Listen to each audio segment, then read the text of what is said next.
देखो, कल हम लोग कथा में भी कि पत्नी के सहित तपस्या करने के लिए, सत्संग करने के लिए मानव शरीर में पति पत्नी का सहयोग कराया गया है। और उसी बात को यहाँ बाबा जी और माता जी दोनों ने चरितार्थ कर दिया। जब प्रथम बार मुझे रायबरेली बुलाया गया और जो मैंने इन दोनों दंपतियों को देखा तो मुझे लगा कि मनुष्य रूपा का स्वरूप प्रकट है। सत समाज नित सुनहि पुराणा। अपने जीवन के उत्तरार्ध काल में उन्होंने केवल पुराणों का श्रवण किया। पुराण श्रवण करने के बाद करते क्या थे? 12 अक्षर मंत्र नित जपहि सहित अनुराग। 12 अक्षर मंत्र का जप करते थे और इतने नहीं 23,000 वर्ष तक तपस्या करके उन्होंने परब्रह्म परमात्मा को अपना बेटा बनने के लिए बाध्य कर दिया। गृहस्थ आश्रम धन्य हो गया। सन्यासियों के यहाँ भगवान आया हो ऐसा कोई प्रसंग आपको कहीं किसी भी पुराण में, किसी भी इतिहास में नहीं मिलेगा। किसी सन्यासी के यहाँ जो बैरागी घर द्वार परित्याग करके चला गया है, जिसको हम जंजाल कहते हैं, उस गृहस्थ आश्रम में ही परमात्मा का अवतरण होता है। और उसी परंपरा में अभी आपने कल्कि पुराण अंतर्गत श्री राम कथा का और कृष्ण कथा का आपने श्रवण किया। हम और बाबा जी आश्रम के बाहर बैठे थे। आज दोपहरी में एक भक्त आए और उन्होंने पूछा किन्हीं से कि यहाँ कल्कि पुराण की कथा चल रही है क्या, कितने बजे से होता है। बाद में उनको जानकारी मिली और अभी मैं देख रहा था कि वो आए, कुछ देर खड़े रहे और उसके बाद वो बैक हो गए। मन में विचार चल रहा था कि दो बैनर तो बाबा रायबरेली से बनवा के लाया और यहाँ आने पर मैंने देखा कि 2 भक्तों ने भी 2 बैनर अगल बगल लगवा रखा है। उसमें एक माता जी है और ये नवयुग दंपत्ति। बड़ा आनंद मिला कि पुराण सुनने के लिए यजमान बने। यही जीवन की धन्यता है। यहाँ तीर्थराज की इस पावन धरा पर अगर थोड़ा भी सत्कर्म आपके द्वारा हुआ ना, तो अनंत जन्मों तक वो काम करता रहेगा। एक छोटा सा पुण्य आपके अनंत जन्म तक काम करेगा। और यहाँ यजमान बन करके कथा के सहभागी बन गए। वैसे बाबा ये सब किसी की अपेक्षा नहीं रखता है। और वो केवल अपनी मस्ती में जितनी पेंशन 60-70 हजार पाता है, केवल प्रत्येक महीना कथा ही करवाता है। इतने बड़े ऑफिसर, छोटे भाई IAS हैं, अभी वर्तमान है दिल्ली में, इस समय कनाडा में है। इतना अच्छा परिवार, बेटा भी अभी आया है, सब फैक्ट्रियाँ चल रही है, सब कुछ। लेकिन यहाँ हम पैसों के लिए परेशान होते हैं और बाबा केवल कथा के लिए पैसा लगा रहा है। अब कोई देख करके अपेक्षा करता है काश हमारे पास भी ऐसा होता, हम भी करते। लेकिन बहुतों के पास है फिर भी नहीं करते। उनका केवल खाने पीने उड़ाने जमाने में केवल धन जा रहा है।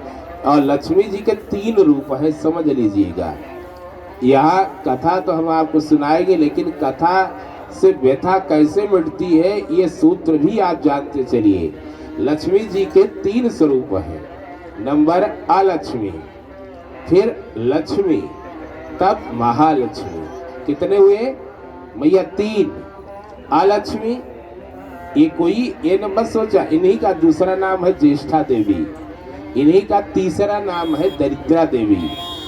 लोग कहते हैं जब परेशान हो जाते हैं ना, आमदनी से ज़्यादा खर्च होने लगते हैं, बीमारियां घेर लेती हैं, नाना प्रकार के कष्ट, एक्सीडेंटल घटनाएं घटने लगती हैं, तब बाबाओं के पास, संतों के पास वहाँ जा करके जब पूछते हैं कि बाबा घर में बरकत नहीं आ रही है, तो समझ लेना जब बरकत शब्द आया आपको समृद्धि नहीं आ रही है, और तभी समझो कि अलक्ष्मी ने प्रवेश कर दिया है। आप लाख पाते हो 2 लाख चला जाता है, 70,000 पाते हो 80,000 का खर्चा महीने के अंत में आ रहा है, तो समझ लीजिए कि घर में अलक्ष्मी का दरिद्रा देवी और ज्येष्ठा देवी के नाम से जो जानी जाती है, समुद्र मंथन से ही निकली लक्ष्मी जी की बड़ी बहन है, वो आपके घर में प्रवेश कर गई है। प्रथम बात समझ लीजिएगा, अलक्ष्मी खूब धन होता है, लड़ाई में जाएगा, डॉक्टरों के पास जाएगा, आपका धन अनावश्यक घटनाएं घट गई, उनमें व्यर्थ पैसा आपने जो लाकर में बैंक में रखा है सब नष्ट होते चले जा रहे हैं। समझ लेना अलक्ष्मी ने घर में प्रवेश कर दिया।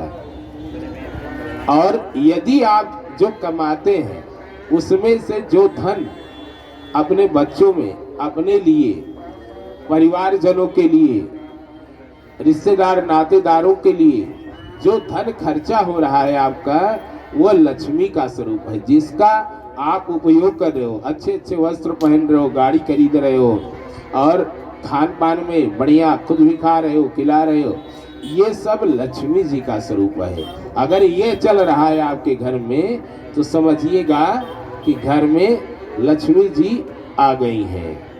लेकिन तीसरा लक्षण जो है, जब आपका धन, आपकी आमदनी, आपका पैसा, वो जब धर्म, केवल धर्म कार्य में लगे, बाबा की तरह कथा के लिए, सत्संग के लिए, तो समझ लेना कि वो महालक्ष्मी का स्वरूप है।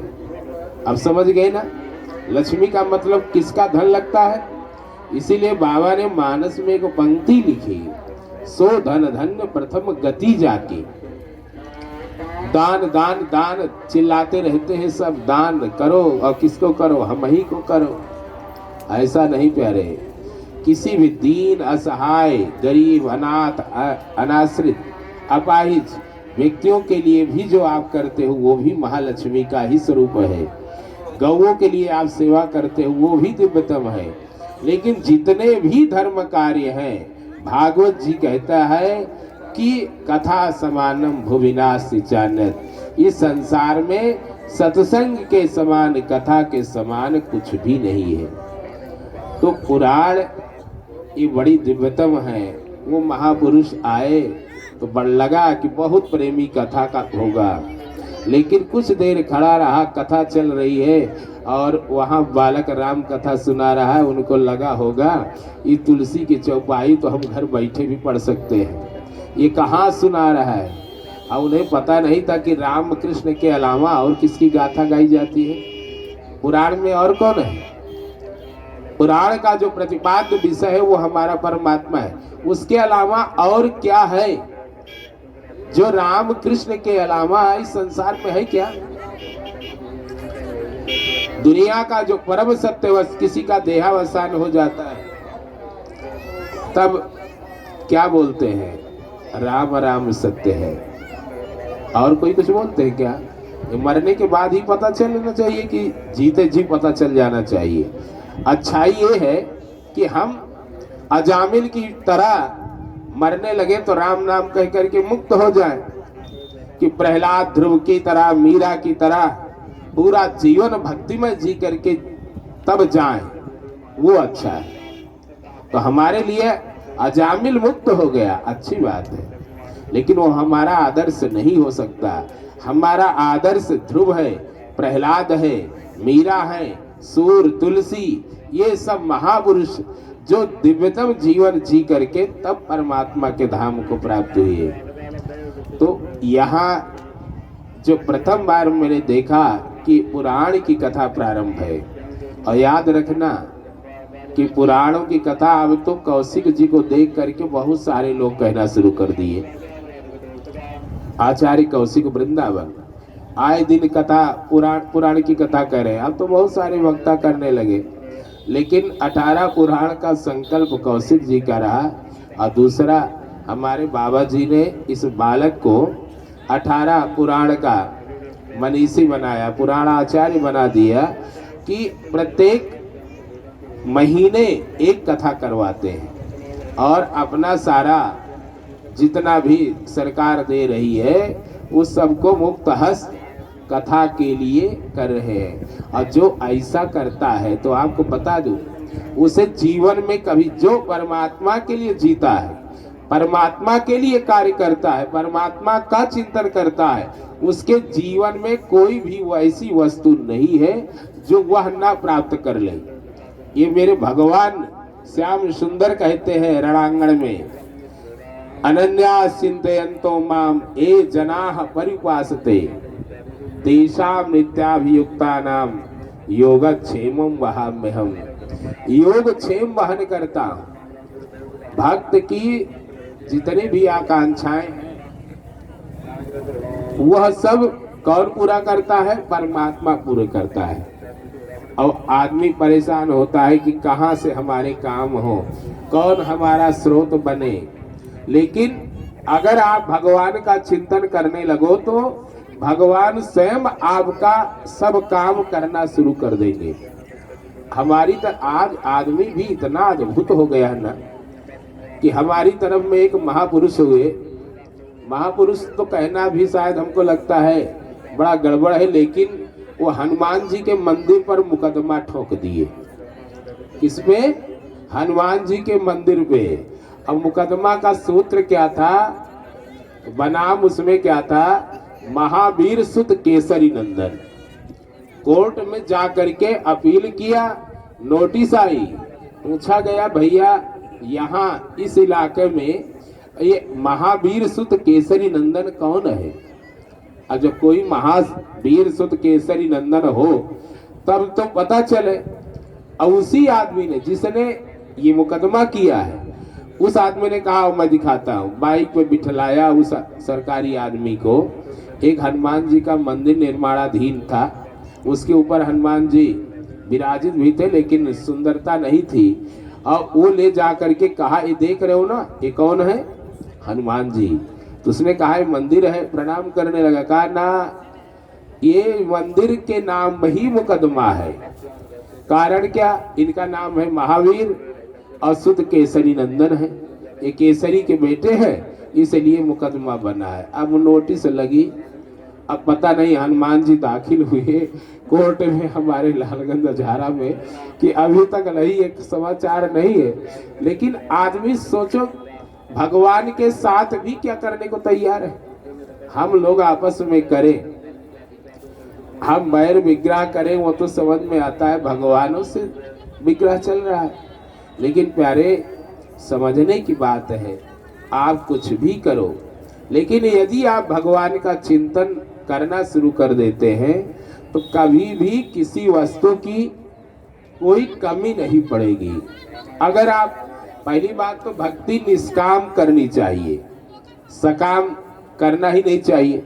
लेकिन भागवतकार ने कहा चलो ठीक है, अकामा आप नहीं हो सकते हो तो सर्व काम बन जाइए, कोई बात नहीं।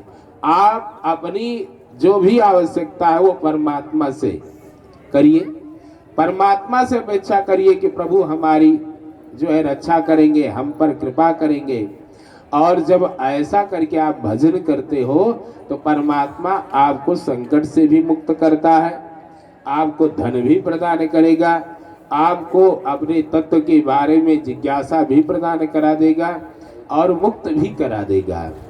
और परमात्मा कहते हैं कि केवल मेरा चिंतन करे तो हम उस भक्त का सब कुछ करने के लिए तैयार है। अर्जुन का करते थे कि नहीं? भगवान सारथी बनने को तैयार है परमात्मा। लेकिन शर्त क्या है? प्रथम शर्त है कि हम भगवान का चिंतन करें। लेकिन स्वभाव मानव का क्या बन गया है? प्रभु का चिंतन नहीं करता, हाय हाय हाय करना शुरू कर देता है। अरे हरि हरि बोलना शुरू कर दे तो भी काम चल जाए, लेकिन वो प्रभु के शरण में नहीं जाता। लेकिन हमें लगता है कि सारे कल्पवासी कल की रात में भगवान जी को खूब याद किए होंगे, और खास करके तो संकट मोचन हनुमान जी को जरूर याद किए होंगे। कि पता नहीं गंगा जी को तो नहीं याद करेंगे, काहे को, ऐसा ना हो कि सारा टेंट उड़ के गंगा जी में चला जाए। लेकिन हनुमान जी को जरूर याद किए होंगे कि हे प्रभु अब बचा लेना। हाँ, संकट जब आता है तो हमारी बुद्धि जैसे भगवान का चिंतन करती है, ऐसा अगर प्रत्येक पल करने लगे तो परमात्मा कहता है कि मत चित्ता सर्व दुर्गाणी मत प्रसादात तरिष्यति, मेरे में चित्त लगा दो, बस मैं सारे संकटों से मुक्त कर दूंगा। तो अनन्य चिंतन करें, निष्काम नहीं कर सकते हैं, कोई बात नहीं, कामना से ही भजन करें। अकामः वा सर्व कामो वा मोक्ष काम उदार दे, तीव्रेण भक्ति योगेन यजेत पुरुषम परम। तो परमात्मा का चिंतन कैसे करें? तीव्र भक्ति योग के साथ। आपका कष्ट दूर क्यों नहीं होता? लोग कहते हैं ना, जब किसी अन्य लोग के पास जाए तो कहेंगे कि आपके घर में पितृ दोष लगा है। पितृ दोष में क्या है कि आपके परिवार वाले भूत प्रेत बन गए हैं, और जो पूजवा करते हो ना, सारा फलवा वही खाए जा रहे हैं। अरे बताइए, कर्म आप करोगे, खा जाएगा कोई और? कभी भी भगवान ने व्यवस्था दे रखी है, यदि कर्म आप करते हो तो कर्म का फल भोग भी आपको ही होगा। आप भजन करते हो तो किसी में कोई ताकत नहीं कि आपके भजन को चुरा ले। आपका भजन, आप भजन करते ही नहीं हो। भजन इसका नाम नहीं है कि गए भगवान के सन्मुख आरती किया और उनको वंदन किया, चले आए, संगीत घंटा बजाए, चंदन लगाया, हो गई भक्ति ना। तीव्रेण भक्ति योगेन, तीव्र भक्ति के द्वारा। तीव्र भक्ति का मतलब होता है कि आपका तार टूटे नहीं, निरंतर चिंतन होता रहे। यदि निरंतर चिंतन होता है तब परमात्मा आप पर निश्चित रूप से कृपा करेगा। और इस संसार का नियम है, प्रभु ने कहा है कि कर्म प्रधान विश्व करि राखा, जो जस करे सो तस फल चाखा। लेकिन आगे की चौपाई कोई नहीं पढ़ता नजर आता। उसके आगे लिखा क्या है कि तदपि करहि सम विषम बिहारा, भगत अभगत हृदय अनुसारा। केवल इतना नहीं भगवान ने बनाया कि कर्म प्रधान विश्व करि राखा, जो जस कराई सो तस फल चाखा। एक सिद्धांत है, कर्म करोगे फल भुगतना पड़ेगा। लेकिन भगवान कर्म का फल भी देने में भगत अभगत हृदय अनुसारा। अगर घर का कोई सदस्य भजन करता है तब परमात्मा सोचता है कि ये व्यक्ति भजन कर रहा है तो इसके परिवार को बचा देता है। भले आपके कर्म बुरे हैं, उस जन्म में नहीं भुगताएगा, किसी अन्य योनि में ले जाकर भुगता देगा, आपके कर्मों को टाल देगा। अब आप सोचिए, लेकिन कब टालता है? जब घर का कोई सदस्य 3 घंटे पूरी आराधना करे, 24 घंटे में 3 घंटा यदि भजन करता है तो परमात्मा आपके हर संकट को छुड़ा देगा। किसकी मजाल है कि आपके फल को कोई खा जाए? कभी कोई खा नहीं सकता है। भगवान अपने भक्त की रक्षा स्वयं करते हैं। इसीलिए सूत्र जानिए, भजन कैसे किया जाता है।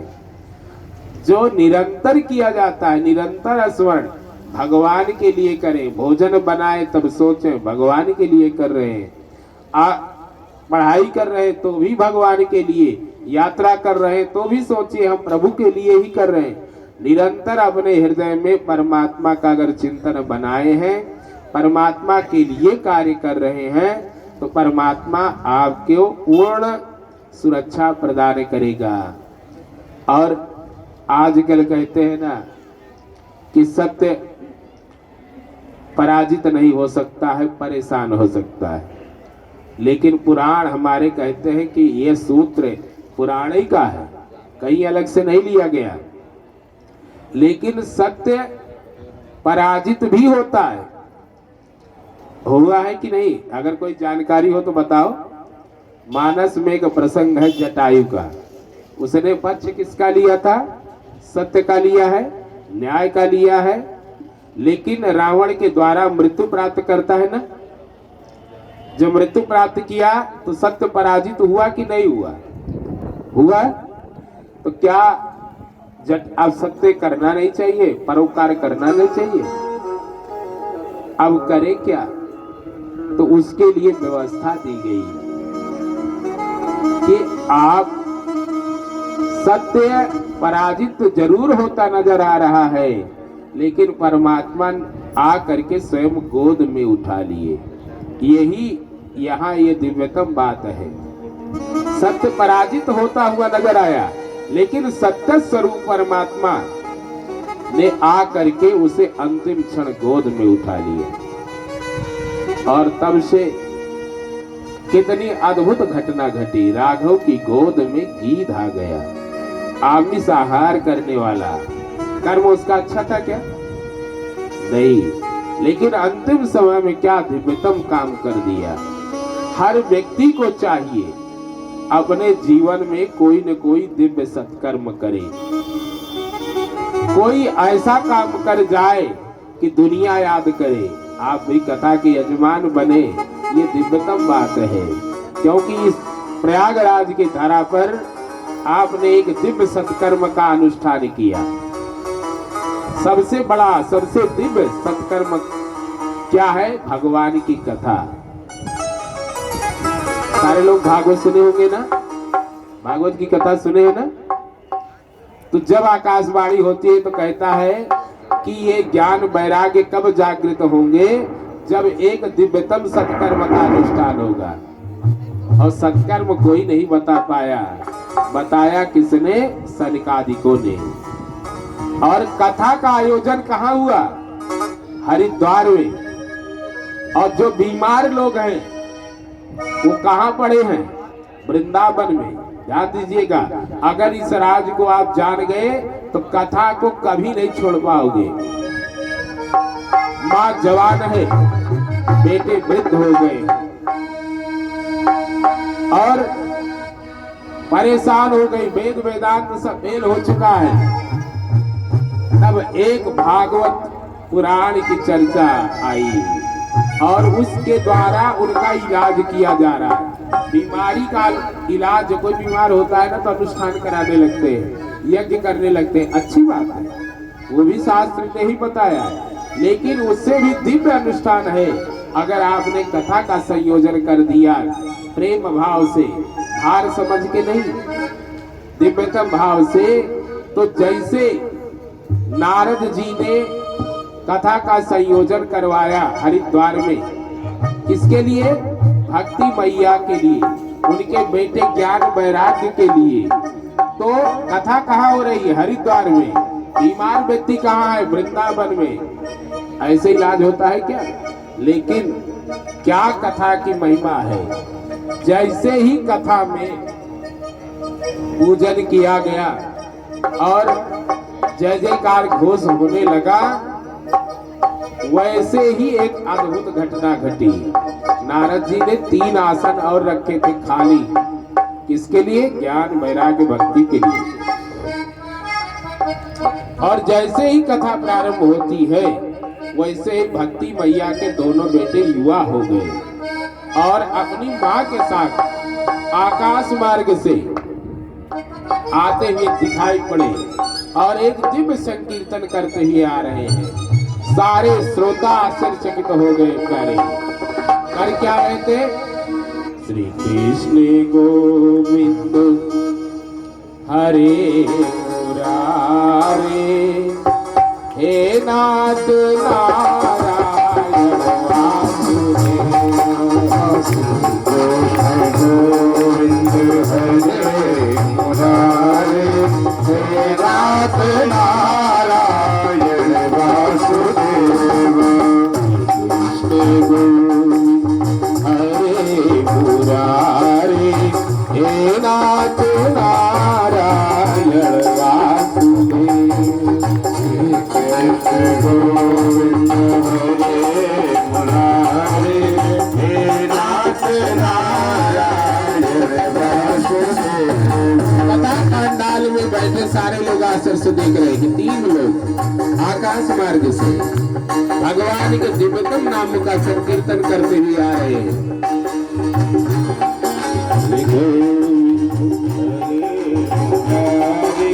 हे नाथ नारायण वासुदेव। भक्ति सुतौ करुणौ गृहेता प्रेमयी करूपा सहसा विराजे।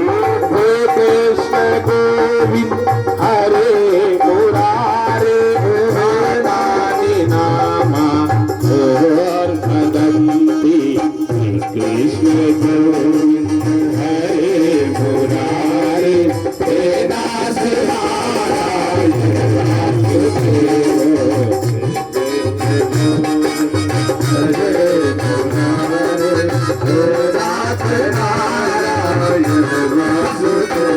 भैया जितने भी लोग बैठे हो ना, जब भक्ति आप करते हो, ये जो पीले पीले पीताम्बर चंदन माला और प्रयागराज की धरती में आए हो, तो भक्ति नहीं होती तो आते तो नहीं। और उसमें मौसम विज्ञानियों ने कहा है कि मौसम भी खराब रहेगा, फिर भी आ रहे हो। और जब आए हो तो जो भक्ति मैया जो गाती है वो गाओगे तब भगवान कृपा करेगा ना। तो भक्ति मैया जो गाती आ रही है तो प्रेम पूर्वक ताली बजाते हुए मुझसे गाते रहिए। श्री कृष्ण गोविंद हरे मुरारे, हे नाथ नारायण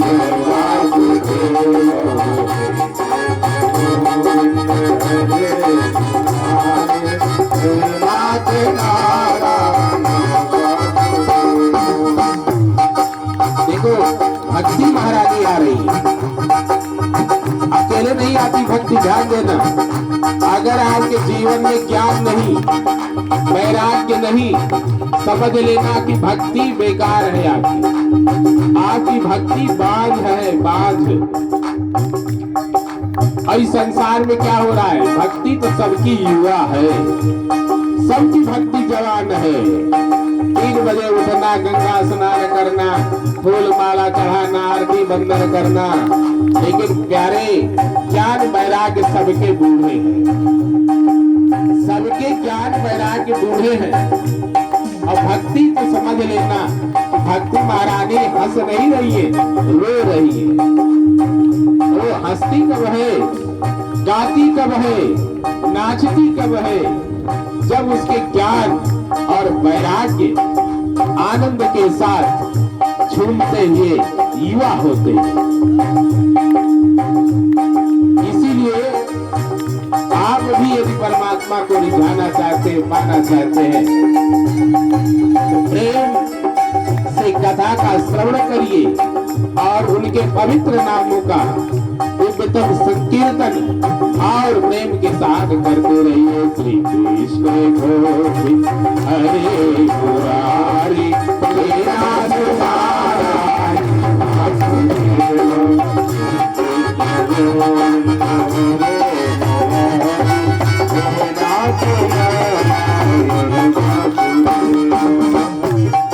अगर आपके अंदर इतना ज्ञान है, ज्ञान का मतलब क्या है कि संसार में हम आए तो रहेंगे नहीं।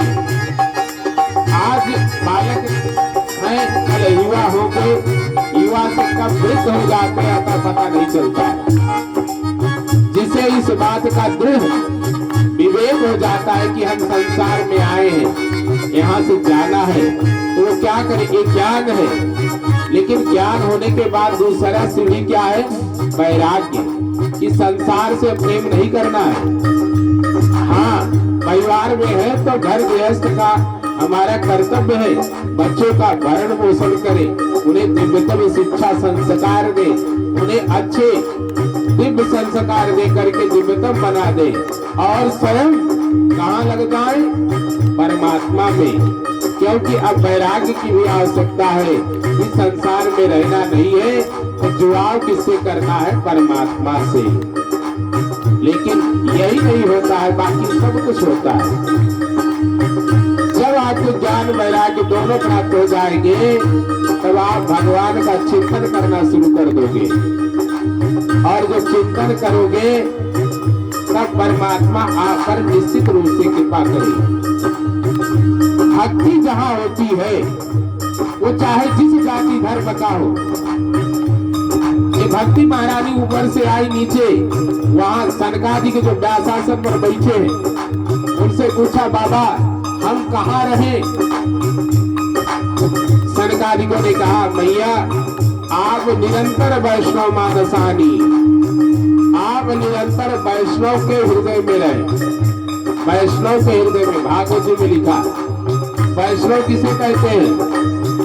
जो किसी के वैर का बदला प्रेम से दे, जो सर्वत्र अपने परमात्मा का दर्शन करे, जो सदा परहित परोपकार करता हो, जिसके हृदय में दया ममता करुणा सत्य प्रेम करुणा जागृत है, ऐसे लोग वैष्णव कहलाते हैं। और उनमें भी सबसे सुपर वो होता है कि जिसे राम भगत प्रिय लागई देहि और बसव सहित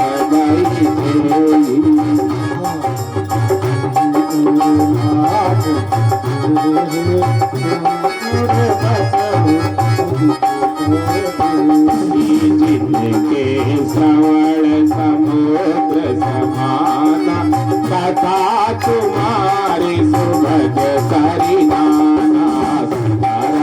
सीताराम सीताराम सीताराम सीताराम निरंतर होई न पूरे, इनके ही सुमत पूरे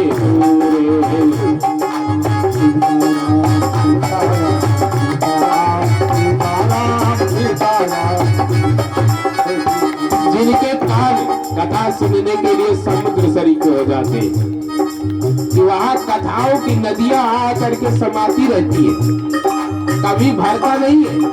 इतनी नदियां जाती हैं, आप जानते हो। क्या समुद्र ने कहा, नहीं भैया अब हम फुल हो गए हैं, अब हमें यहाँ बाकी नहीं है, अब आप आना बंद कर दीजिए? आज तक कहा नहीं, कहा ना। तो कथा सुनने में जिसका मन तृप्त हो गया, जिसके कानों ने कहा बस हो गया, तो समझ लेना कि वो बेकार है। रामचरित सुनत अखाही, रस विशेष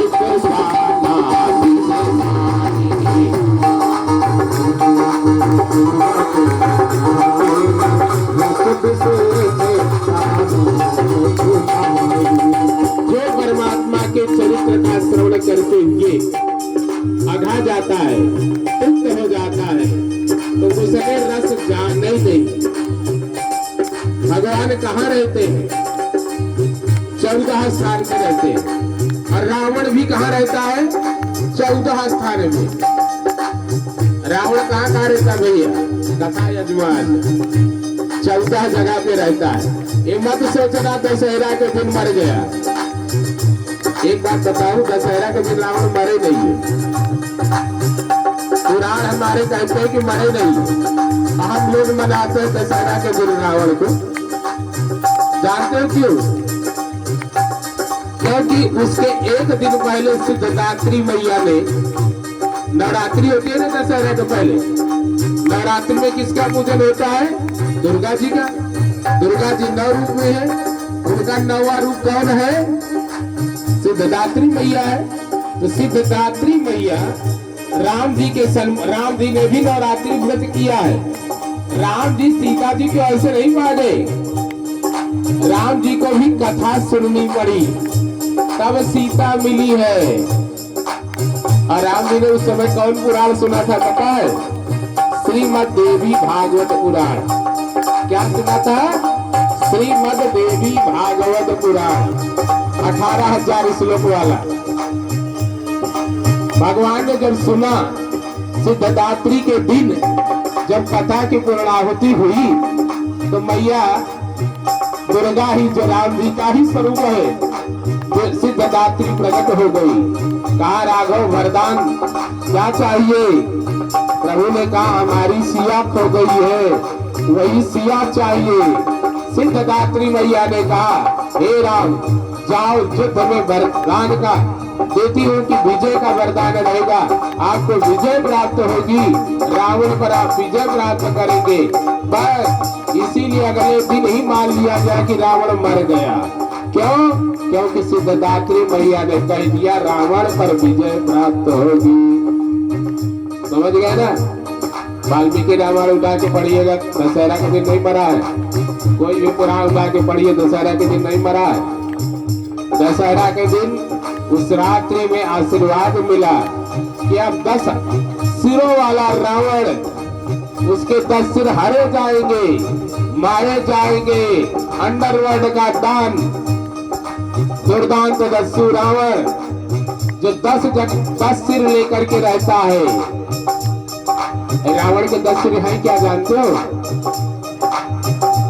जननी जनक बंधु सुत धारा तनु धन भवन सोहत परिवार। सुंदरकांड। रावण के 10 सिर कौन कौन है?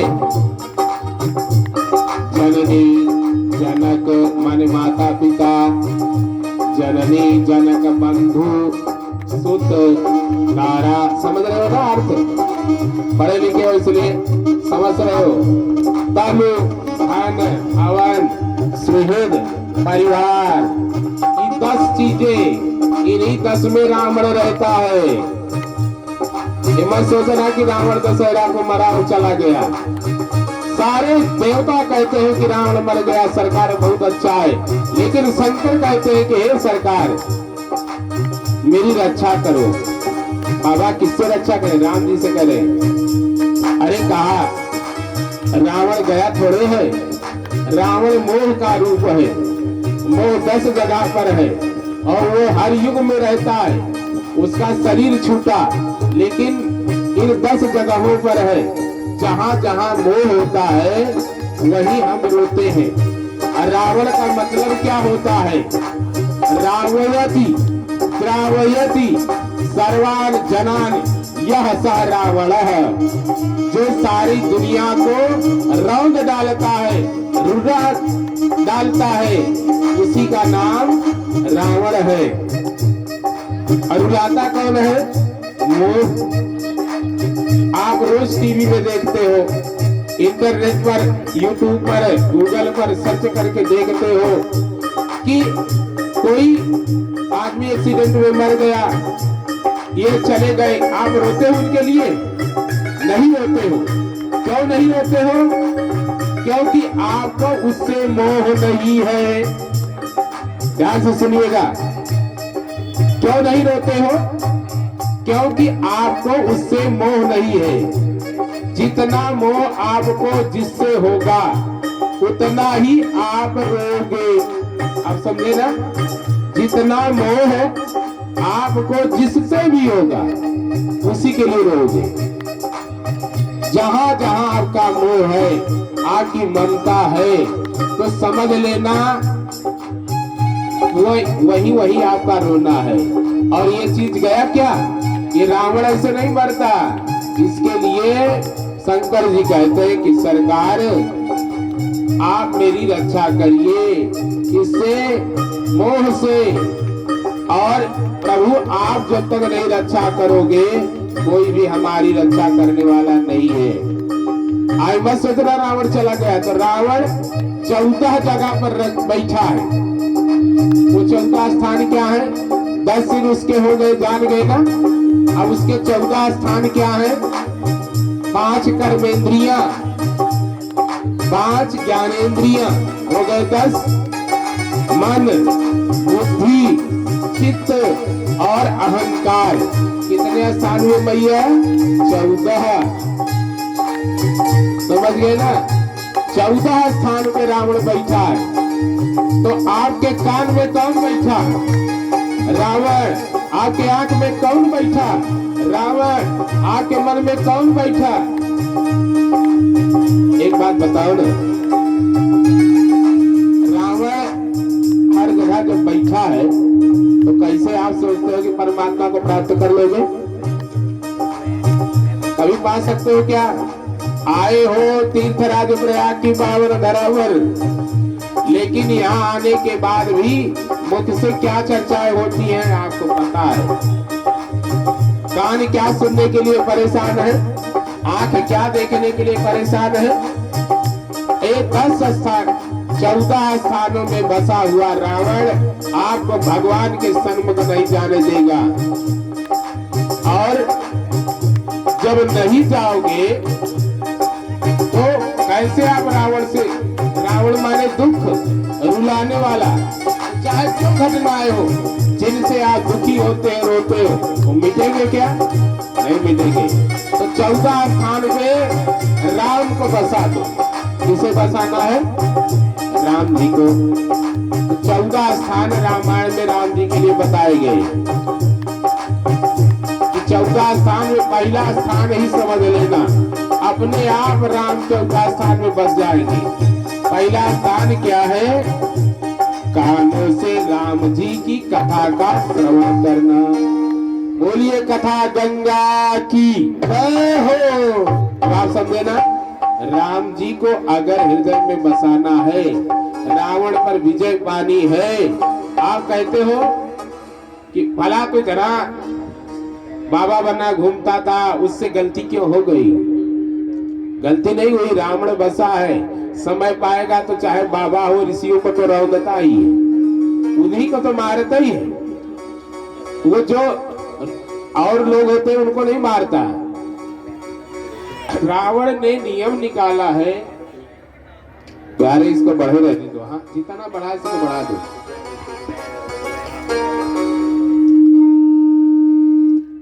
सोनी के बजवों में घुस गए रावण जी का। रावण किसको परेशान करता है? जो कहा वेद पुराणा। टिप्पणियां किसमें होती हैं? जो कहा वेद पुराणा।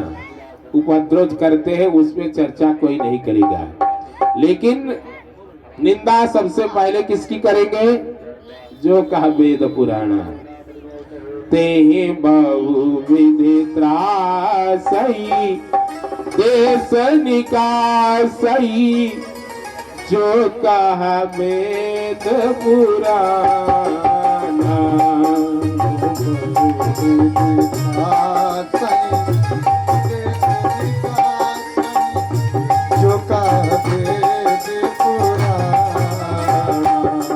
रावण शिव जी के भजन करने वाले को नहीं मारता था, ध्यान दीजिएगा। रुद्राभिषेक करने वालों को छोड़ता नहीं था। तीर्थ यात्रियों को भी परेशान नहीं करता था, लेकिन उस तीर्थ यात्री में जो राम जी का भजन करने वाले होते थे, नारायण का भजन करने वाले होते थे, गौ की पूजा करने वाले होते थे। रावण के गुरु है भगवान शंकर, आराध्य देव है भगवान शंकर, और उन्होंने एक झंडा लिया है नंदी का, इसका बैल का, वृषकेतु कहलाते हैं, उसका झंडा लेके चलता है। लेकिन रावण करता क्या है कि गुरु जो झंडा लेकर के चल रहा है उसी को नष्ट करने में लगा है। जेहि देहि धेनु जेहि जेहि देश धेनु तुझ पावही, नगर गांवपुर आग लगावही। जिस जिस देश में गैया हो, जो वेद पुराण कहने वाले दुज ब्राह्मण लोग हो, उस गांव में नगर में आग लगा दिया जाता था। और राम जी का नाम तो लेने वाले को है भगवान प्राण दंड मिलता था। इतना है रावण नहीं करने दे रहा है। झंडा लिया है गुरु ने बैल का, वृषकेतु कहलाते हैं शिव, लेकिन स्वयं गौओं को नष्ट करता है। रावण के जीवन में सारे चीजें हैं, लेकिन वो कभी भी कथा नहीं सुनता था, एक काम नहीं करता था। क्या नहीं करता था? कथा नहीं सुनता था, संत का आदर नहीं करता था।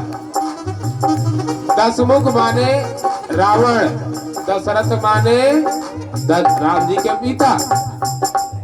दशरथ के घर एक ऋषि आता है, संत आता है, तो वो क्या करते हैं? चरण धुलवाते हैं, भोजन करवाते हैं। लेकिन दशमुख के यहाँ एक संत आया। कौन संत? जिसके लिए विभीषण ने कहा कि अब मोहि भरोस हनुमंता, अब मोहि भरोस हनुमंता, बिनु हरि के पामी है नहीं संता।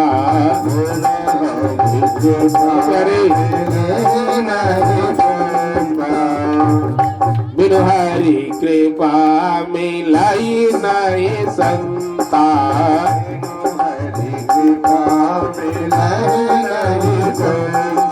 हनुमान जी संत हैं, और उनको स्वागत उसने कैसे करी?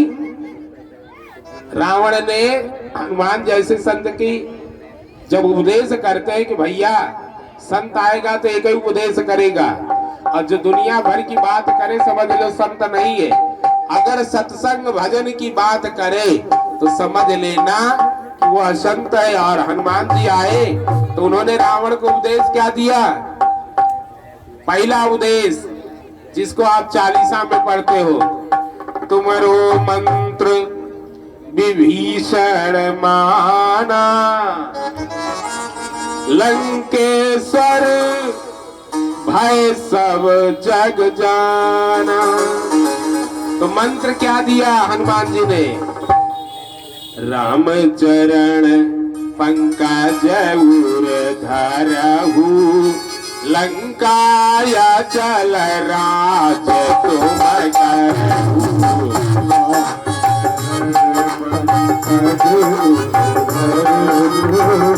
लंका चल राम नाम बिनु गिरान सोहा, देखु विचारि त्यागी मद मोहा।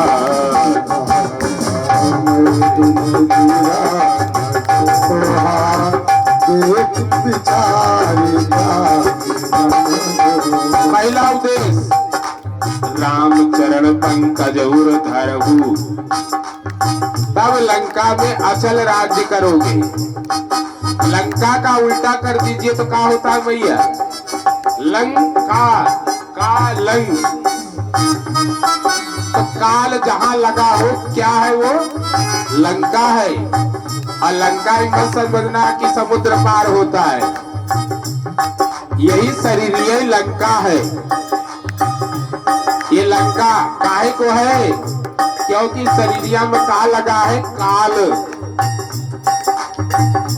काल सभी को खाए जाएगा, काल सभी को खाए जाएगा, लेडीज हो या जेंट जगत में कोई न परमानेंट, जगत में कोई न परमानेंट, जगत में कोई न परमानेंट। शरीर नष्ट होती है ना, काल मार देता है। यहाँ जो आया है जाएगा, सब जान रहे कि केवल मुंह की शोभा बढ़ाकर डायलॉग है, डायलॉग।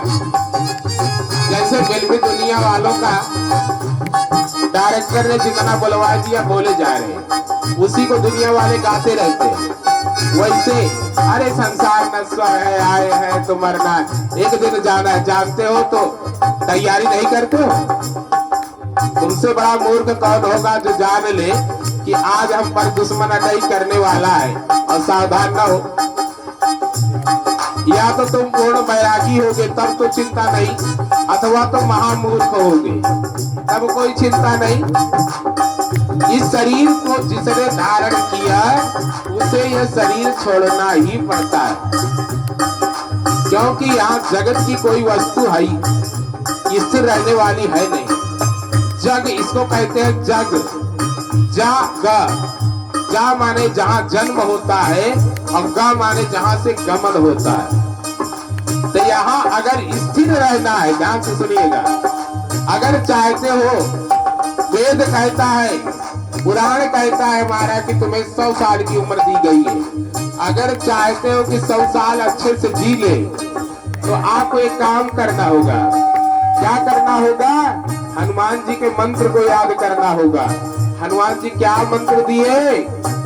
राम चरण पंकज उर धरऊ,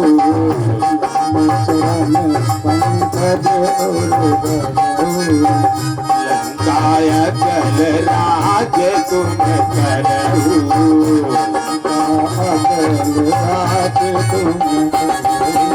अगर इस शरीर में सुख रहना चाहते हो तो क्या करना होगा? मृत्यु भगाने के लिए आप क्या करते हो? त्र्यंबकं यजामहे सुगंधिं पुष्टिवर्धनम् उर्वारुकमिव बन्धनात् प्रेतोर्मोक्षीयमामृता।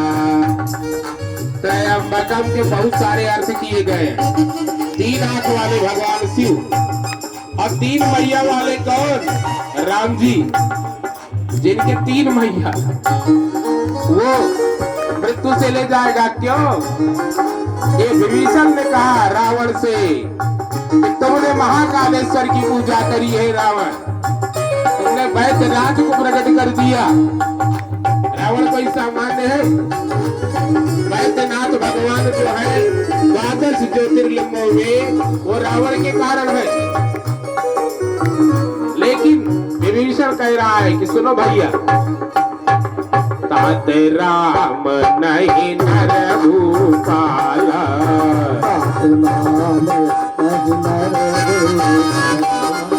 भुवनेश्वर कालहु कर काला,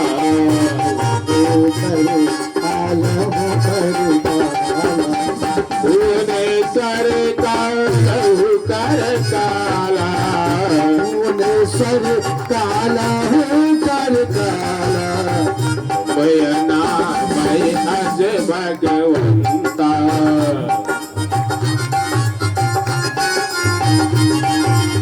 व्यापक अजित अनादि अनंता,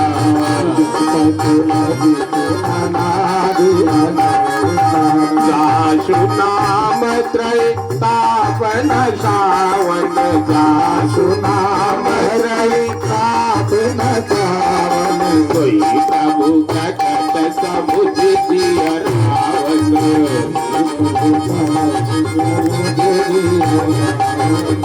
कोई प्रभु प्रकट समुझ दिया रावण। राम जी कौन है? भुवनेश्वर कालहु कर काला,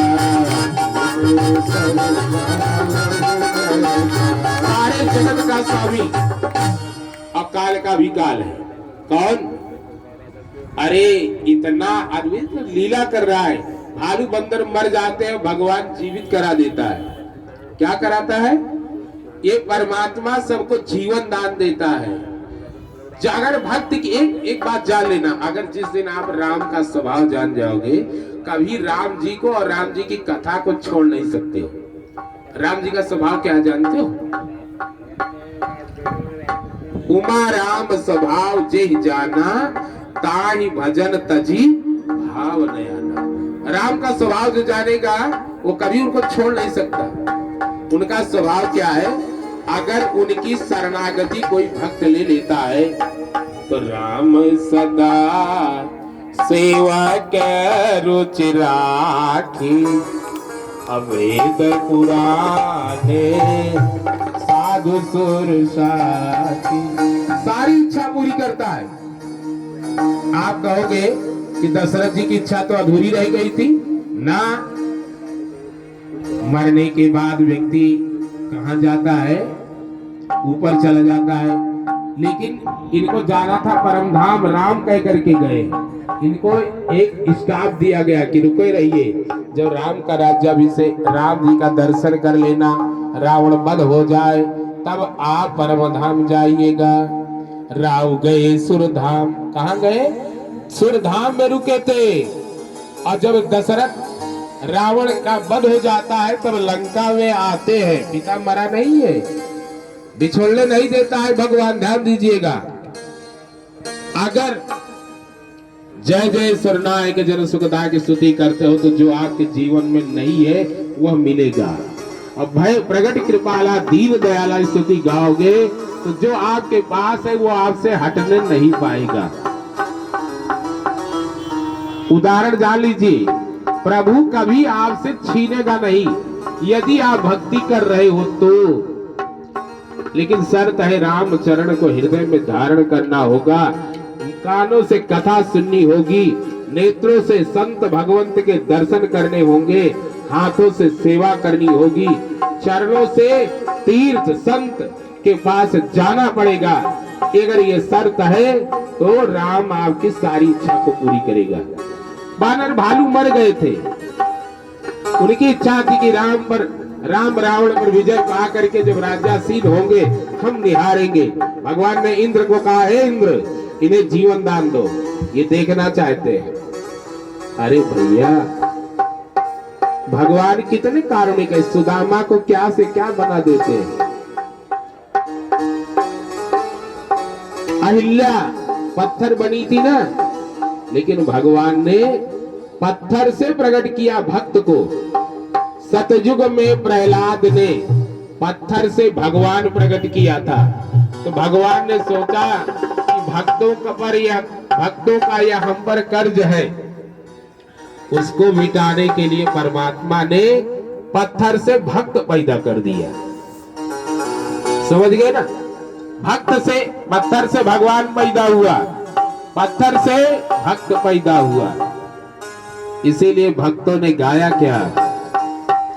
भरी उनकी आंखों में है कितनी करुणा, जाकर सुदामा दुखारी से पूछो, जाकर सुदामा है करामात क्या उनके चरियों की रज में, है करामात क्या उनके चरियों की रज में, जाकर के गौतम की नारी से पूछो, जाकर के गौतम की नारी से पूछो। दो सूत्र याद रखना, क्यों? एक त्रेता युग का है, दूसरा इतिहास द्वापर युग का है। कितनी अद्भुत घटना घट रही है। एक बात बता दूं, राम के जीवन में चलते रही भैया, राम के जीवन में चमत्कार कब आया? जब वो संत के पीछे चले। भगवान यहाँ धराधाम प्रकट होकर के मानवों को शिक्षा देने के लिए राम जी का अवतरण हुआ। और वो उन्होंने क्या उपदेश किया है कि जब तुम संत के पीछे चलोगे, सत्संग करोगे, कथा श्रवण करोगे तो तुम्हारे जीवन में चमत्कार आएगा। कैसा चमत्कार आएगा? अयोध्या में भगवान ने कोई पत्थर को नारी बनाया? आप बताइए। जब विश्वामित्र के पीछे पीछे चले, और कहाँ चले? जनक नगरी के लिए। जनक नगरी है कौन? भक्ति महारानी का नगर है, सिया जी जहां पर विराजमान है। जब भक्ति की ओर हमारे चरण चलते हैं ना, तो हमारे जीवन में चमत्कार स्वयं आ जाते हैं। चमत्कारों के पीछे मत भागिए, भक्ति करना शुरू कर दीजिए, चमत्कार प्रारंभ हो जाएगा। ये चमत्कार आया कहा, इसीलिए भक्त ने कहा, है करामात क्या उनके चरणों की राज में, जा करके गौतम की नारी से पूछो, जा करके गौतम की नारी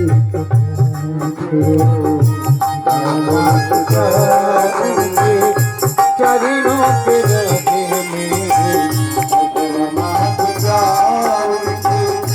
चरणों की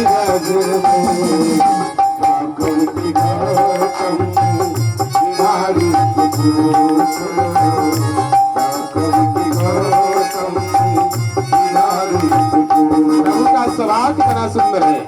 कृपा कितनी करते हैं शरणागतों पे,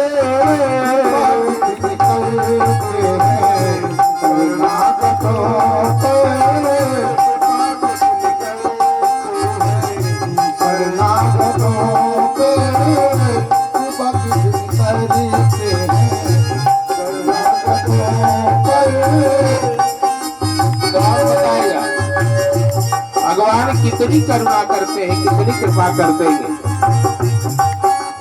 पता कब चलेगा? जब आप कथा सुनोगे तब, अथवा तो जिन जिन भक्तों के जीवन में घटना घटी है वो भक्त अपने मुख से बताएं,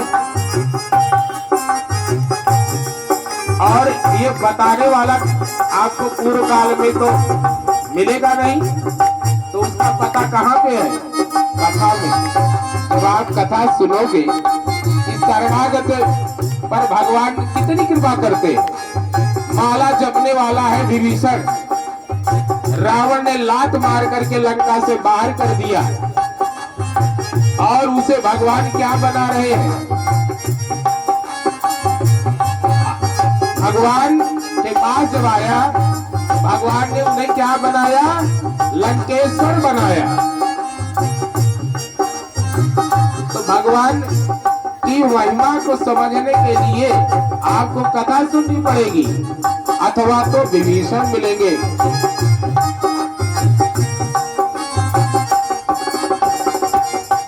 सेवा कितनी करते हैं शरणागतों पे, कृपा कितनी करते हैं शरणागतों पे। बताएंगे, कौन बताएगा? जब विभीषण मिलेगा। अब विभीषण पहले बनना सीखो, तब विभीषण को विभीषण मिलेगा। और इतने परमात्मा की कृपा कैसे भक्त पर रहती है, इस प्रसंग को जानने के लिए आपको विभीषण का इतिहास, विभीषण का चरित्र पढ़ना होगा। उसने मंदिर निर्माण कराया है, कथा श्रवण करता है। हनुमान जी जैसे संत स्वयं उसके आंगन में आकर के कथा सुना गए। तो विभीषण यदि मिल जाए तब बताएंगे। लेकिन एक बार भगवान कार्तिक कितना सुंदर बात है। पति को कैसे बनाते हैं पावन, पति को कैसे बनाते हैं पावन, यू शरीर से मानता हारी से पूछो, शरीर से मानता हारी से पूछो।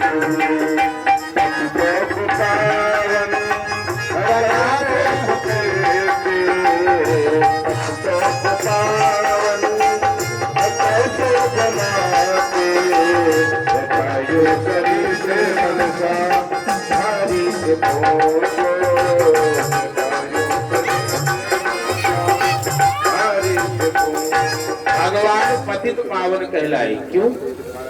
क्योंकि पतितों में भी जो पति मांसाहारी पक्षी, चांडाल पक्षी माना जाता है। कौआ, पक्षियों में चांडाल पक्षी माना जाता है कौआ, और गिद्ध तो उससे भी ज्यादा निषिद्ध है। ऐसे को भगवान ने गोद में उठाया। क्यों उठाया? क्योंकि सीता महारानी के लिए, भक्ति महारानी के लिए उसने कार्य किया है। भगवान का स्वभाव जो जान लेगा, लोग डरते हैं कि भजन करेंगे तो छूट जाएगा। कुछ लोग तो ये शिकायत करते हैं जब तक भजन नहीं करते थे तब तक तो सब अच्छा था, अब जब से भजन करने लगे तब से सब बिगड़ते ही जा रहा है, बिगड़ते ही जा रहा है। भजन करना जानते हो कि भजन कहते किसको है? प्रभु का निरंतर स्मरण, मन से चिंतन करना, कानों से कथा को श्रवण करना। ये जो दिव्यतम भाव जब आपके कथा श्रवण किसी भी राक्षस के जीवन में नहीं है, किसी भी राक्षस को। जो भक्त नहीं था उसके जीवन, उसके जीवन में कहीं भी सत्संग नहीं, न रावण की, न दुर्योधन, न हिरण्याकश्यप, महिषासुर, किसी के यहाँ कथा थी? उनको राम जी के नाम से और उनकी कथा से ही विद्वेष था। क्यों मिटाते हैं? क्योंकि ये मिट जाएगा तो स्वयं मिट जाओगे। बिना कथा के व्यथा का समन नहीं हो सकता है। व्यथा माने जानते हैं वो टेंशन, अंदर से क्लेश। एक सूर्य अगर निकल आता है तो पसीने फेंक देते हो, और टेंशन, टेन माने 10, सन माने सूर्य, जहाँ 10 सूर्य इकट्ठे अंदर तपने लगते हैं, वहां जीवित रह पाओगे का? नहीं रह पाओगे। तो किसकी शरण में जाए? चिंता करना बंद करो, चिंतन शुरू कर दो। किसका चिंतन करें? भगवान शंकर की पत्नी ने उनका कहना नहीं माना। अगर आज किसी व्यक्ति की पत्नी ना माने तो व्यक्ति क्या करेगा? लड़ाई करेगा, झगड़ा करेगा, कितने केस करेगा। लेकिन भगवान शंकर कह रहे हैं कि भगवान है। माँ कह रही है कि ना, ये रोने वाला भगवान हो सकता है क्या? ये जो अपनी पत्नी खो गई है उसको रो रहा है, ये भगवान तो है? ये भगवान नहीं, पति कह रहा है भगवान है, माँ कह रही है नहीं भगवान नहीं है। लेकिन भगवान मुस्कुराते हैं। कौन? जब आपको क्रोध आवे, क्रोध का अवसर आवे पंडित जी, तो ध्यान रखिएगा उस समय बीपी हाई होती है। और क्रोध आवे तो तुरंत क्या करें? मुस्कुराना शुरू कर दीजिए, होठों में मुस्कुराहट लाइए। और मुस्कुराहट जैसे आएगी दिमाग की नसें बिल्कुल शांत हो जाएगी। इसीलिए हमारे राघव जब बोलते हैं मुस्कुरा के बोलते हैं। बाबा विश्वनाथ बोलता है, बोले बिहस महेश हरि माया बल जान जिए। अब मुस्कुराना शुरू कर दे। लेकिन क्रोध आने पर मुस्कुराना नहीं आता है। जिसमें गुस्सा आता है उसको तोड़ना आता है। क्रोध में बोध खो जाता है, बोध नहीं होता है। ये होता है जिससे गुस्सा आया है उसको कितना नुकसान कर दूं, अपना कितना नुकसान। अगर उसका नहीं बल चलता तो ये होता है कि अपना ही नुकसान कर लो। ये क्रोध का काम है। क्रोध में बोध खो जाता है, मुस्कुराना नहीं आएगा। लेकिन कथा कहती है कि अगर तुम व्यथा से छूटना चाहते हो तो कथा सुन करके हमेशा प्रसन्न चित्त रहना शुरू कर दो। जो प्रसन्न चित्त रहता है, मुस्कुराता रहता है, वो क्या होता है कि उसके जीवन का सारा दुख दूर हो जाता है केवल मुस्कुराने मात्र से। अब मुस्कुरा करके करे क्या? बाबा कहता है कि भगवान ने नहीं मानी, तब वो क्या करने लगे? हंस कही लगे जपन हरि नामा,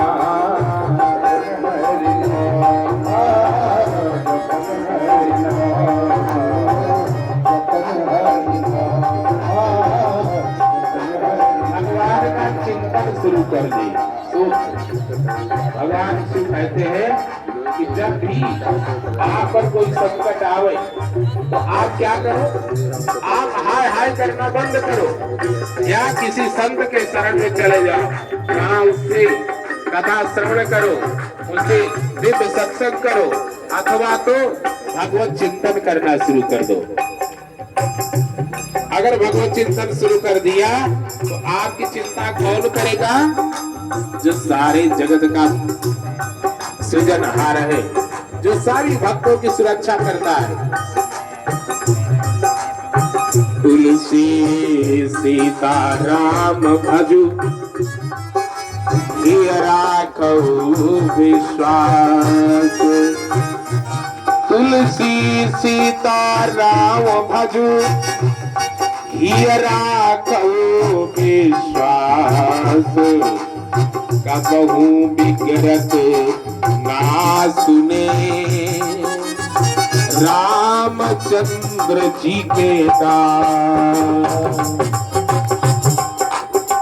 तो कभी किसी भक्त का बाल वाका हुआ है? नहीं। तो क्या करो, सिर पर सीताराम कर फिर क्या करना, पर सीताराम कर फिर क्या करना।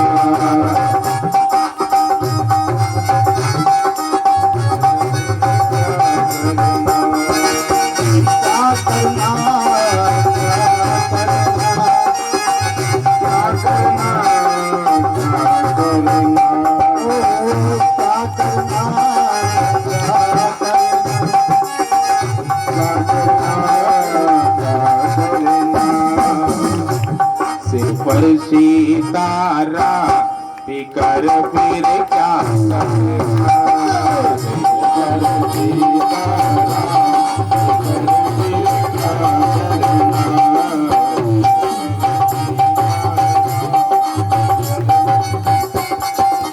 पर तो राघवर श्री जानकी मैया। देखो भैया, ये शरीर है ना, इस शरीर का कोई माता पिता है। इसी तरह हमारी जो आत्मा है ना, उसके भी माता पिता है। कौन है? पितु रघुवर श्री जानकी मैया।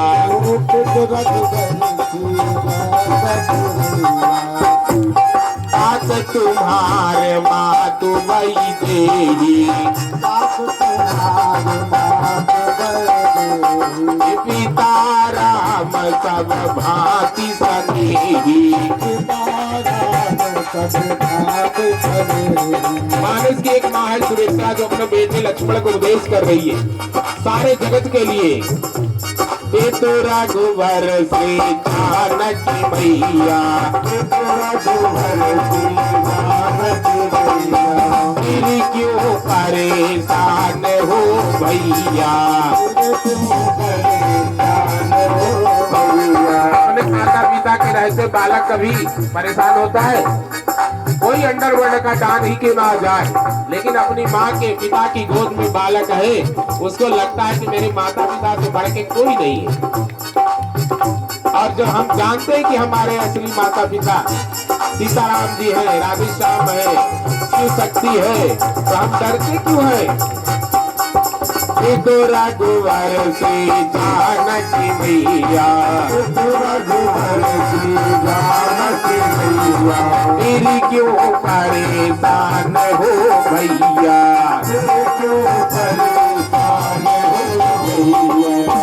एक कष्ट तमाम कर फिर क्या करना,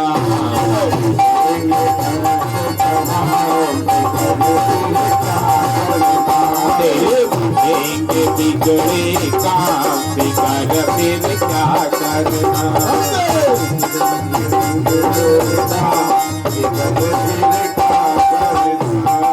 दिल पर सीताराम कर फिर क्या करना,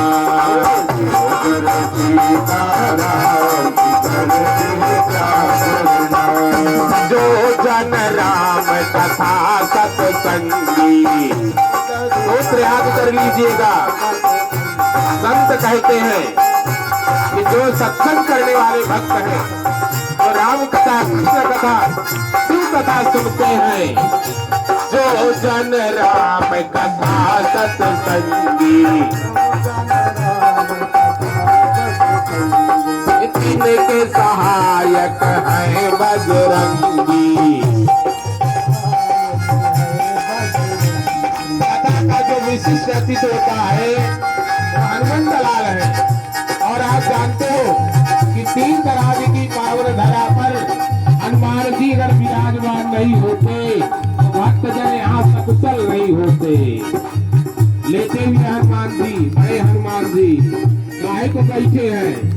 जो जन राम कथा सत्संगी,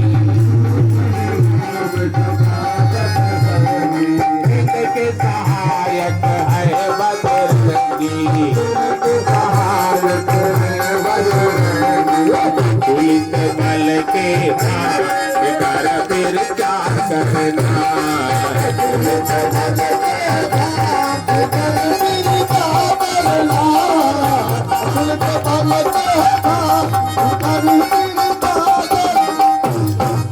एक बात बताइए, अगर एक थोड़ा बलशाली व्यक्ति मिल जाए तो आदमी को लगता है कि हम बहुत सुरक्षित हैं। बड़े बड़े गनर क्यों नेता मंत्री रखते हैं? सुरक्षा के लिए तो रखते हैं ना। ये रहेगा, कमांडो रहेंगे, हम सुरक्षित रहेंगे। अरे हनुमान जी के आगे कोई कमांडो टिकेगा क्या? वो तो संसार का नंबर 1 का बलवान है, असली तो बलधाम, इसके बल की सीमा ही नहीं है। इतना बलशाली, रामकारी करने वाला, भक्तों की सुरक्षा करने वाला, जिसके नाम लेने मात्र से नासै रोग अरे सब वीरा, जपत निरंतर हनुमत वीरा, संकट ते हनुमान छुड़ावे, मन क्रम वचन ध्यान जो लावे। और हनुमान जी इतने अद्भुत हैं, जो सीताराम जी के लाडले हैं, स्वयं शंकर है। शंकर सुवन केसरी नंदन नहीं, शंकर स्वयं केसरी नंदन। स्वयं शंकर कथा सुनने के लिए, कथा गायन करने के लिए, कथा सुनने वाले भक्तों की रक्षा करने के लिए वानर रूप में आ गए हैं। ये श्री हनुमंत लाल, और जो भजन करेगा उसकी रक्षा कौन करेगा? अतुलित बल के धाम बिगर फिर क्या करना। अतुलित बल के धाम बिगर फिर क्या करना। सिर पर सीतारा बिगर फिर क्या करना।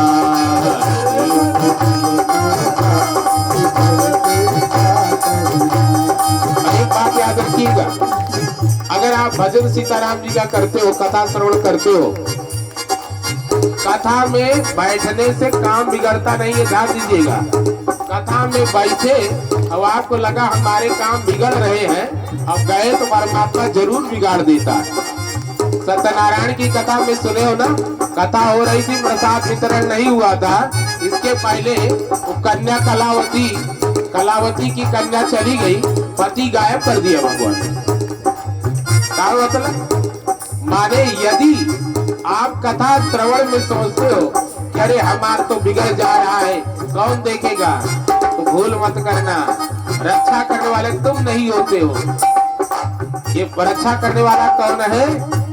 परमात्मा है। वही बचाता है, वही सुरक्षा करता है।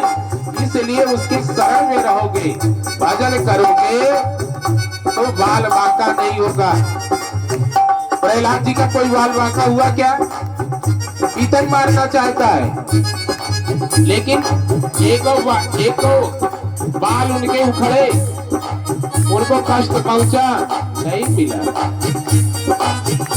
जो भगवान का भजन करता है, भगवान के प्रति निश्चिंत हो जाता है, उसकी रक्षा कौन करता है? अरे भैया, और की तो छोड़ो, हमें देखो। आदमी जाता है ना, तो सोचता है कि क्या वहाँ पूरी व्यवस्था हो तब जाए। हम आए हैं तो एक कपड़ा नहीं आप छोड़ के खाने पीने का सामान नहीं लाए, रहने की व्यवस्था पहले नहीं करके आए। यहाँ निम्बार्क आश्रम के महंत स्वामी राधा माधव दास जी पूरी व्यवस्था कर रहे हैं। बाकी की जो व्यवस्थाएं हमारे माता जी और बाबा जी कर रहे हैं, निश्चित होकर के राम कथा कर रहे हैं। आंधी आने पर भी चुपचाप बैठे थे पंडाल में, कारण जिसको बचाना होगा वो स्वयं आ जाएगा। अब तक देखता हूँ कि बच्चे लोग पंडाल को पकड़ के लटके हुए हैं और कह रहे हैं कि हम उड़ जात तब आपका कुछ होई, उनके पहले कुछ नहीं हो सकता। तो भैया, रक्षा करने वाली की व्यवस्था भगवान करता है। हनुमान जी लक्ष्मण को जिलाने के लिए बूटी ला रहे, ध्यान से सुनते रहिएगा। राम जी ने भेज दिया, चल पड़े, लेकिन उनको भरत ने बाण मार के गिरा दिया। अब उनके पास औषधि थी ना, फिर भी गिर गए ना, और उसी औषधि से लक्ष्मण का इलाज होना है। आज आदमी हार्ट अटैक ना होए इसके लिए दवाई कहाँ लिए रहता है? जेबा में। हनुमान जी दवाई कहाँ लिए थे? हाथ में। कड़वा उठाए थे ना। देखा शैल न औषध दीना, सहसा गिरी उखाड़ का फिरीना। हनुमान जी हाथ में लिए जा रहे। भरत ने बाण मार दिया। हाथ में दवाई थी कि नहीं? दवाई पर विश्वास करते हो? डॉक्टर बचा लेगा। कितने डॉक्टरों को वह जानता हूँ सामने दम तोड़ दिए। उसी चीज के स्पेशलिस्ट रहे, वही बीमारी हो गई। डॉक्टर बचा सकता है क्या? ना। दवा बचा लेगी क्या? धन बचा लेगा क्या? तो बड़े बड़े धनी आदमी नहीं मरते। धीरू भाई अंबानी संसार से नहीं जाते। जितना जिंदगी भर कमाओगे उतना रोज खर्चा करते उनके बच्चे लोग। करोड़ों का तो मोबाइल है, और आज तक 8 करोड़ देखे नहीं। अब आप सोचिए, उनसे ज्यादा धन है क्या आपके पास? धन बचाएगा नहीं, कोई डॉक्टर बचा लेगा? पता भी नहीं। हनुमान जी हाथ में औषधि लिए गिर पड़े।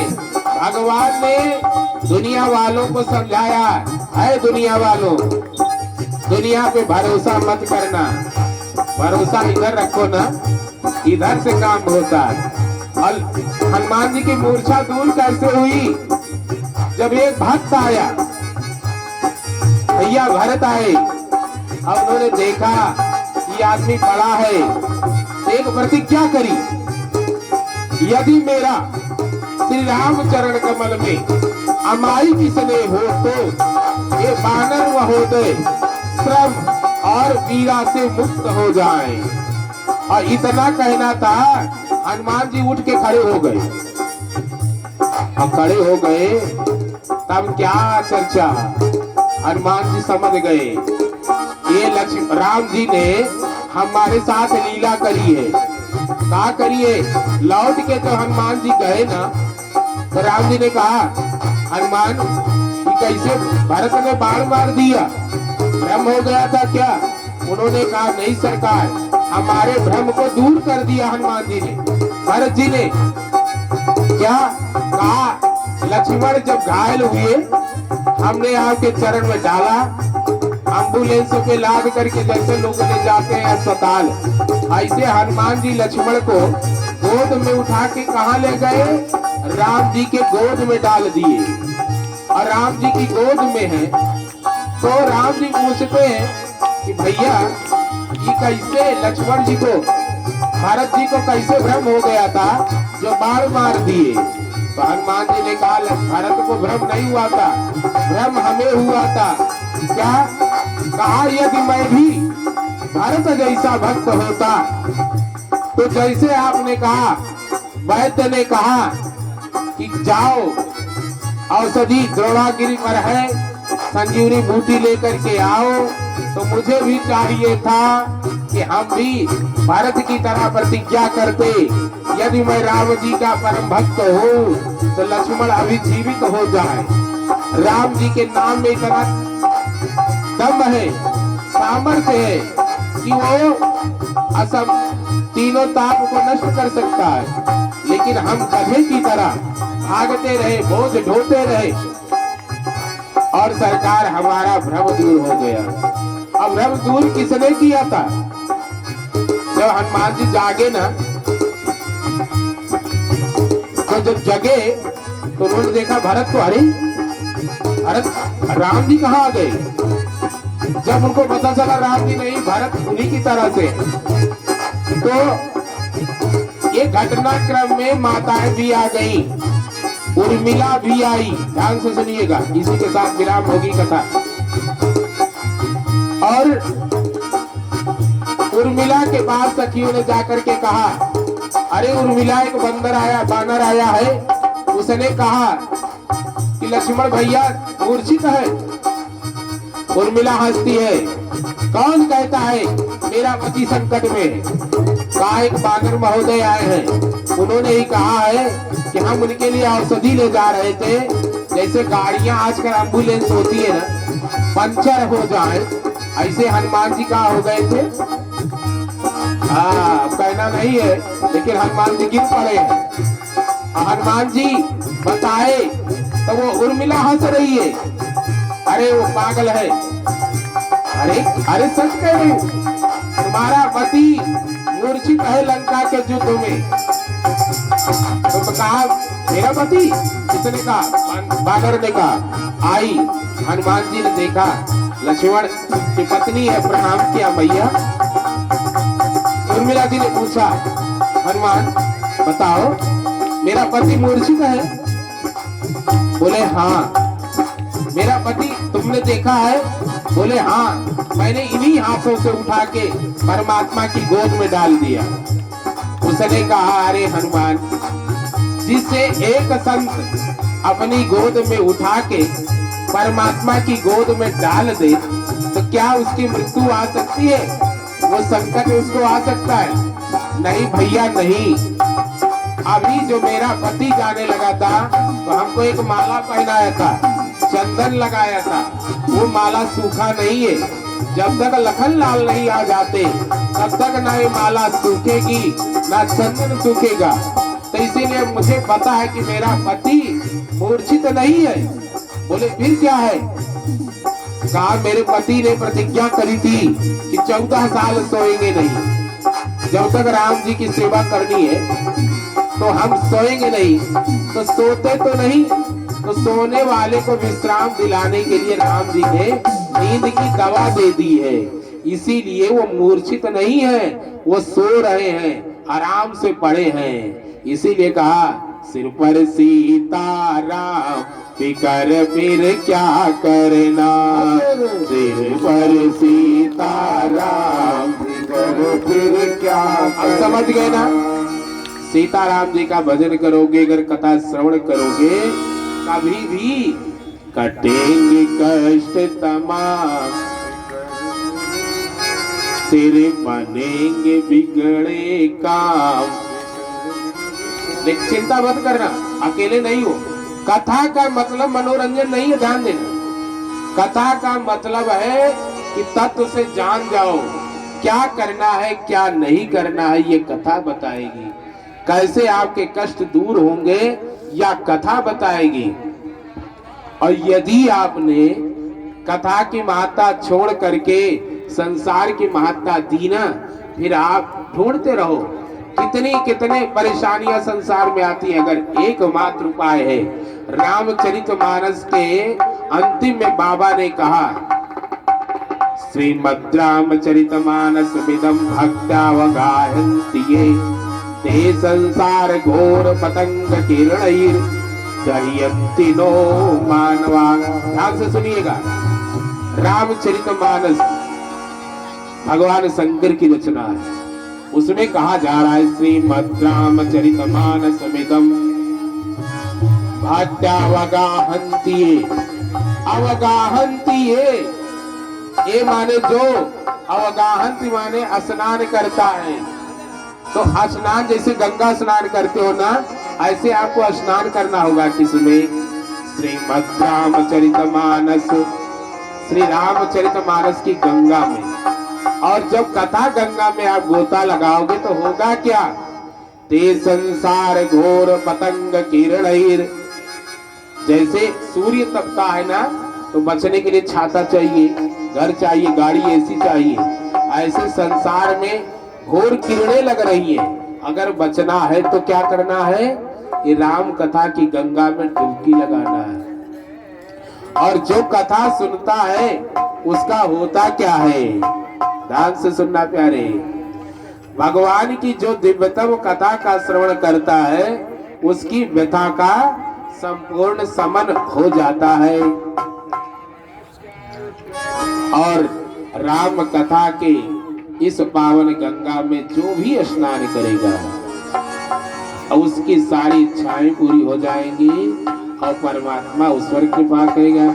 सीताराम सीताराम सीताराम जय सीताराम सीताराम सीताराम सीताराम जय सीताराम सीताराम सीताराम सीताराम जय सीताराम।